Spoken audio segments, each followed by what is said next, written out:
Muy buenas tardes, mi nombre es Ruth Reyes y hoy estoy aquí para hablarte de la Nueva España y sus características.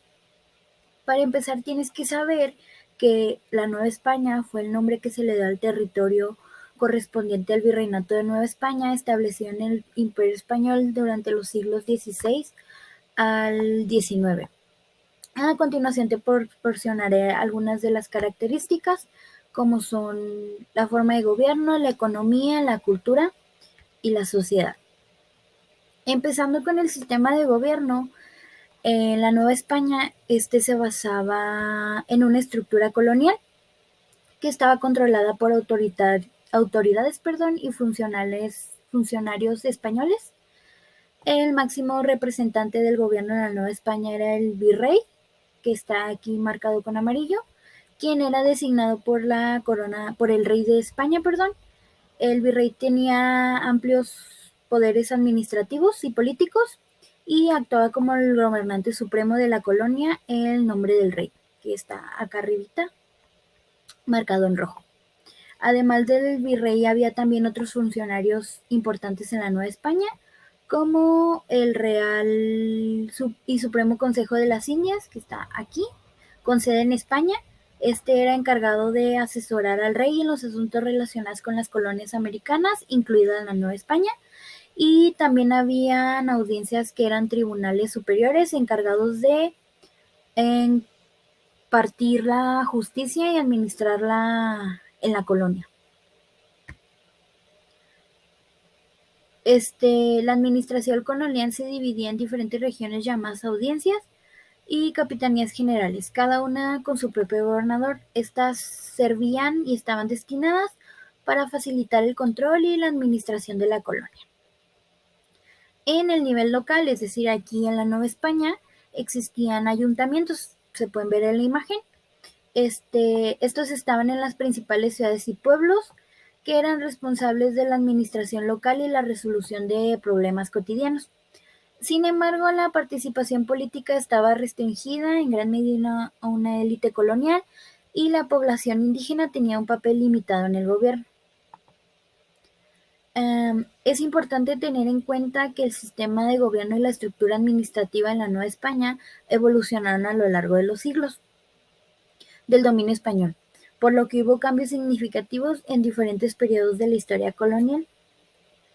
Por ejemplo, aquí anteriormente les había proyectado un mapa diferente y ya tiene como más personas que que tenían un poco más de poder. Aquí podemos observar que aquí estaba Hernán Cortés, el virreinado, aquí estaba el virrey.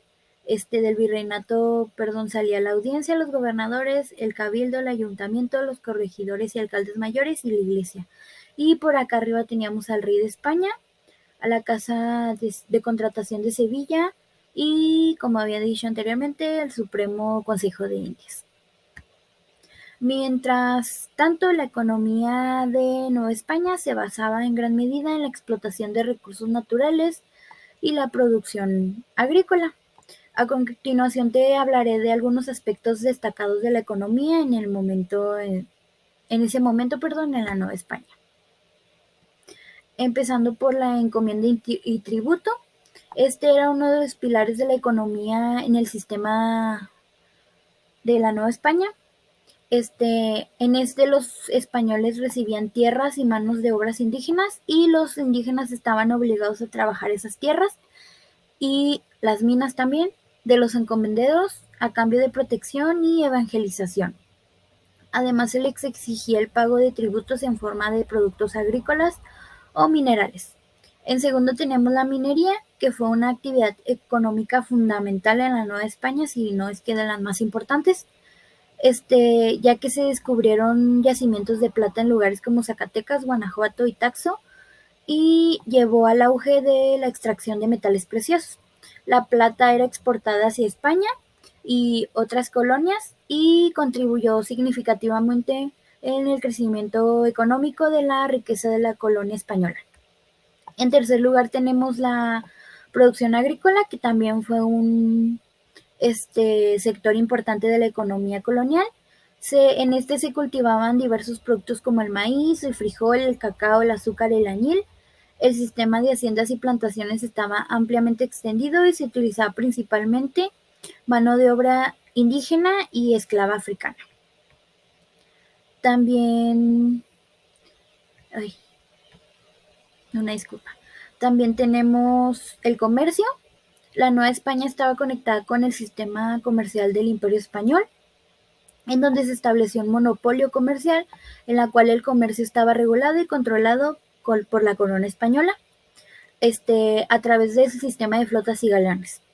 Se importaban bienes manufacturados de España y otros productos de otras colonias y se exportaban principalmente metales preciosos y productos agrícolas, que ya lo había mencionado anteriormente, pues que son la plata y el oro, y pues los productos como el maíz, frijol, perdón, cacao, azúcar y añil. También tenemos las manufacturas y artesanías. Se producían tejidos, cerámica, muebles y otros productos, principalmente para el producto interno. La Nueva España dependía de la importación de bienes, de estos bienes, este, es, y, y pues como ya había dicho, pues era para el consumo interno.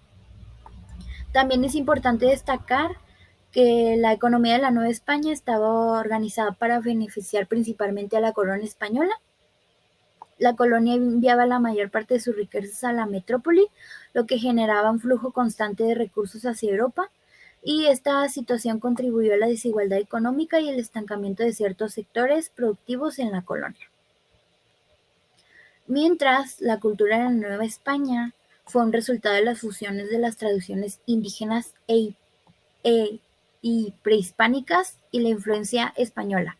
Uno de los aspectos importantes, como ya conocemos, pues fue la religión católica, que pues influyó mucho en la cultura de la Nueva España. La evangelización y la conversión al catolicismo fueron objetivos importantes de la corona española y la iglesia.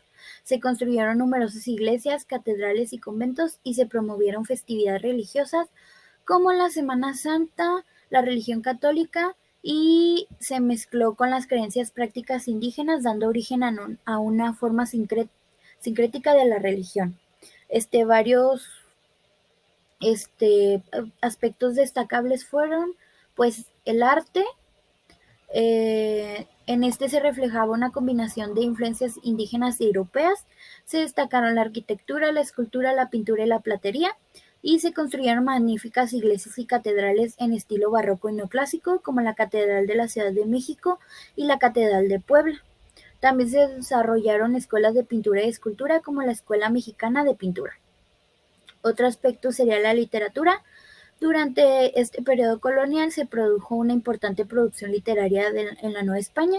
Los escritores coloniales, conocidos como los cronistas de Indias, documentaron la historia y las costumbres de la religión. También se produjeron obras literarias religiosas y poesía en náhuatl y español. Otro aspecto sería la educación.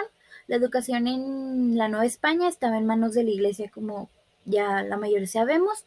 Se fundaron escuelas como el Colegio de Santa Cruz de Tlatelolco, que proporcionaban educación en español y náhuatl a la población indígena y mestiza.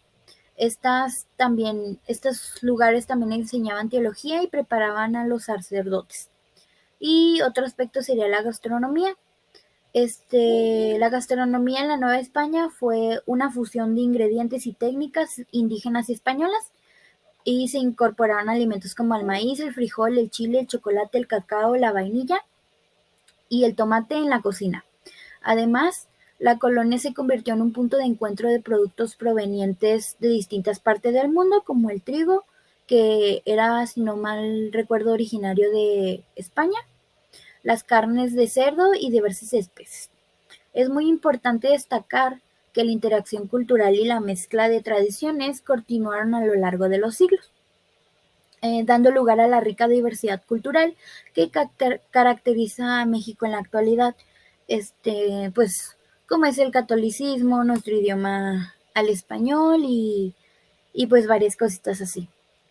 Mientras en la sociedad de la Nueva España estaba estructurada de manera jerárquica y se dividía en diferentes grupos sociales, empezando con los españoles peninsulares, que pues estaban compuestos por los españoles nacidos en la península ibérica y ocupaban los cargos más altos del gobierno, y estos controlaban la mayor parte de la riqueza y el poder de la colonia. En segundo lugar estaban los criollos, que eran descendientes de los españoles nacidos en la Nueva España, y aunque eran de origen español no tenían los mismos derechos, y privilegios que los peninsulares. Sin embargo, los criollos lograron acumular riquezas y ocupar posiciones de poder y prestigio en la sociedad colonial. En tercer lugar teníamos a los indígenas, que pues era la mayoría de la población de la Nueva España. Aunque fueron sometidos al sistema de encomiendas y tributos, como anteriormente había mencionado, conservaron muchas de sus tradiciones y su forma de organización social. A medida que avanzaba la colonización, se estableció un sistema de castas para clasificar a los individuos según su orden étnico y mezcla racial. En cuarto lugar teníamos a los africanos y sus descendientes. También formaban parte de la sociedad colonial. Muchos fueron traídos a la Nueva España como esclavos, y empleaban en las plantaciones y en la minería. Algunos lograron obtener su libertad y establecerse como artesanos o comerciantes. Por último teníamos los mestizos y otras castas. Los mestizos eran, pues como ya sabemos, la unión entre los españoles y los indígenas, y surgieron otras categorías como los mulatos, los que son los afrodescendientes y blancos, los ambos, que son los afrodescendientes e indígenas, y otros. Estas castas tenían un estatus social intermedio y sus derechos y oportunidades dependían de su apariencia y de la influencia que podían ejercer.